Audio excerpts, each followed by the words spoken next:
I was one of these people who actually just used skincare from the supermarket. I put on facial foam, wash it, maybe a bit of moisturiser, and that was it. And I decided that perhaps it was time that I did something a bit more sensible with my skin and maybe got some advice. How it started was that I decided if I was going to look at skincare, I wanted to have somebody reputable doing it.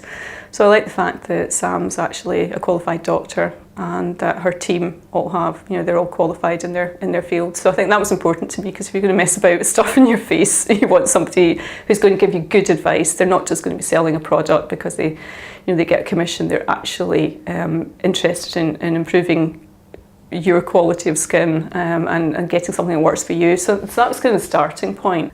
So we did the whole photograph thing and the analysis of it, and it turned out actually it was dry.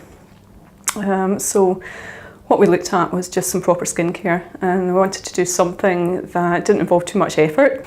So we did that, and then as a moisturiser I was going to use an SPF 50 cream so that I didn't get any more sun damage. And they said, what we want you to do is something that works for you, something that's not too different, and if it's something that works for you, you'll probably keep doing it. Very informal, and nobody has ever tried to push anything. They're very friendly. I got on very well with all of them. They're all really nice, and not intimidating at all.